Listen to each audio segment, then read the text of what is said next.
What is the first weapon you think of when you talk about ancient long-range weapons? Probably a bow or the more recent crossbow. What about the sling? This seemingly very simple weapon consisting of only ropes and a stone was much more effective than the bow. For example, you have probably heard the story of how David, armed with a sling, was able to defeat the huge enemy Goliath. And you probably think that's just a legend.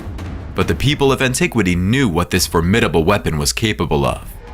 You can find stories of how the slinger could kill a bull from a distance of 500 feet and with a single blow. And the hero of Alexandria, a Greek mathematician and engineer, wrote that a lead projectile fired from a sling would pierce a bronze cuirass and get stuck in the body of an opponent.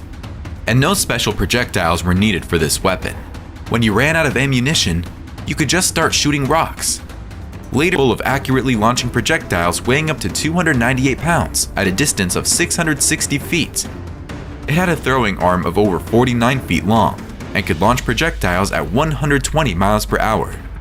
It is difficult to say how tall this weapon was when assembled, but some sources state that it was 300 to 400 feet high, which is very hard to believe. But it is known that 30 carts carried it as it was assembled, and it took at least 3 months to assemble this giant.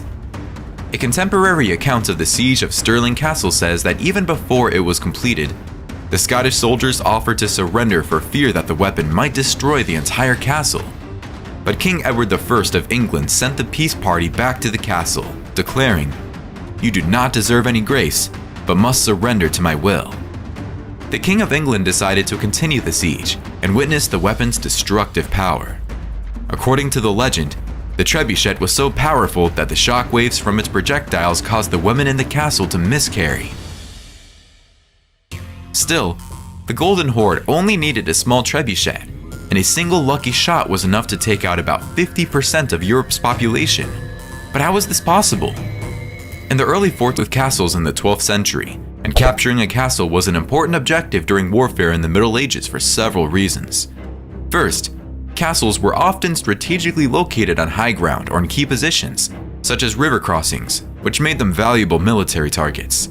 Second, castles often held valuable resources such as food, weapons, and supplies that could help support troops during a long campaign. And sieging a castle was very hard work, so numerous siege machines were invented in the Middle Ages, the most fearsome and powerful of which was the trebuchet. It was a devastating projectile-throwing machine that used gravity to throw very heavy projectiles, causing serious damage to the fortress walls. Despite the appearance of this siege machine, the construction itself is quite simple. It is essentially a giant sling. A lever and 2 arms, short and long, are attached to a stable frame. The long arm has a rope saddle for projectiles, and the short arm has a counterweight. Even tree trunks could be used as a counterweight. When the counterweight was lowered, the shoulder with the roping saddle would rise and launch the projectile. There is virtually no consensus as to where and when the trebuchet was developed. However, the earliest mention of it is found as early as 1187, and it is known that they have been used since the Third Crusade, thanks to which the Crusaders were able to take Accra and Constantinople. This weapon was originally developed in China in the 14th century and is called the Nest of Bees. This weapon could easily be called the first handheld multiple rocket launcher. Although not all versions of these weapons were handheld, some were large and mounted on carts. Such guns could carry 32 full-sized arrows strapped to rockets that had a maximum range of 300 paces. These weapons got their name not only because of the many missiles they could launch, but also because of the hexagonal wooden rocket launcher. When several pods are stored together, they look like a beehive. China also had a 50-shot version of the bee nest. Although it fired smaller rockets, it was designed for naval combat, where it was one of few guns capable of hitting enemy ships from a headwind position. No one would want to stand in the way of a man armed with a nest of bees. And the Maqualiel has one advantage over the steel sword: incredible sharpness. But that advantage is outweighed by a number of disadvantages. That is why this weapon disappeared forever from the battlefield. But perhaps this weapon inspired the Europeans to create the perfect blade: the flamberge or flaming sword. If you want to see a video on the channel about this and other incredible blades, let me know in the comments, and we'll make such a video for you. But back to the long-range reality show Deadliest Warrior, there was a replica of a horse's head, created using a horse skeleton and ballistic gel.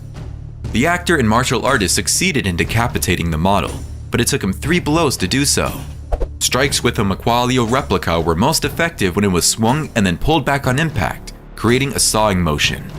So yes, decapitating a horse with such a weapon was quite realistic, but not with a single blow, as the conquistadors wrote. But despite the fact that the Maqualio brought a lot of trouble to the Spaniards, it had many disadvantages in combat compared to European steel swords. The obsidian blades used on maculates tended to break when struck against steel swords or plate armor. The thin, interchangeable blades used on the Maqualio were easily blunted or broken by repeated strikes on bone or wood, making skilled use of the weapon critical. It takes longer to pick up and swing a club than it does to strike with a sword. At the same time, they were very warlike people and had long practiced making weapons from available materials. The sharpest of the available materials was obsidian. You might think that this material would be clearly inferior in sharpness to steel, which was used for weapons by the Spaniards, and you would be wrong. The last known use of a trebuchet in combat was at Cortez's battle with the Aztecs in 1521. Cortez did not want to waste gunpowder, so he ordered the construction of a trebuchet that could throw stones weighing 11 kilograms. The idea was unsuccessful. One of the projectiles flew vertically upward and destroyed the machine itself. Speaking of the Aztecs, we mentioned the Jaguar warriors in our previous video and said that they used the Maqualio, a wooden club with several embedded blades of obsidian. And you might think this weapon is ineffective compared to the steel sword of the conquistadors, but you would be wrong. The conquistadors underestimated this weapon, which later became the Spanish conqueror's main fear. In a report by one of Hernan Cortez's soldiers, it is said that this obsidian sword was capable of decapitating a horse with 1 blow. The weapon is called a cabinga, a curved or unconventional shaped blade or several blades joined together. It was made of bronze. The length and shape depended on the variety but averaged up to 24 inches.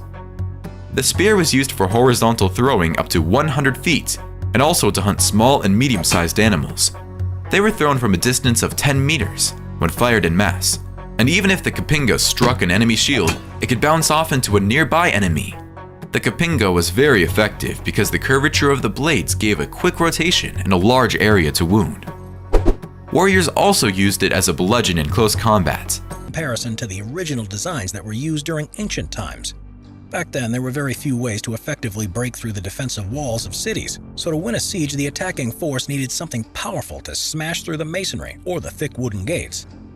Essentially, and at their simplest, they were huge logs that were suspended on ropes so they could be swung back to generate enough momentum to swing forward and exert a huge force on the target.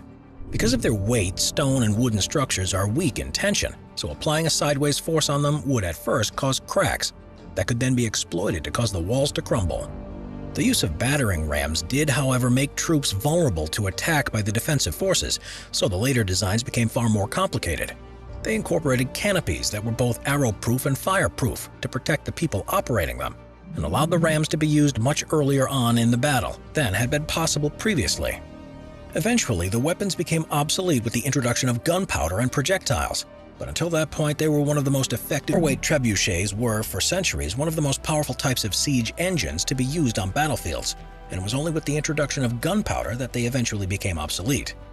They are large catapults that are thought to have first been used in the 11th or 12th century, and are made up of a long throwing arm which has on one end a counterweight, and on the other is a rope that holds the ammunition. They were fixed weapons, so had to be constructed close to enemy fortifications, but once this was done, they had the ability to launch huge projectiles a surprising distance. When triggered, the counterweight would drop down and cause the lever arm to lift up, which in turn hurled the projectile with frightening force and accuracy.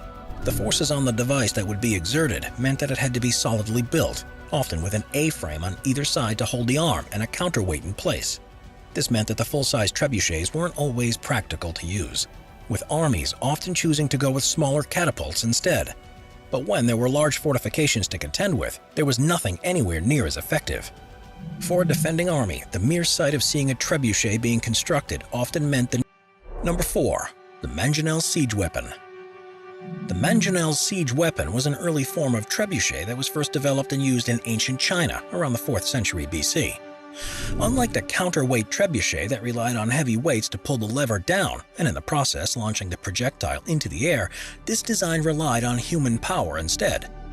with a name that's thought to derive from the Greek word manganon, which means engine of war. They were called pa'ao in China and al-manjanik in Arabic.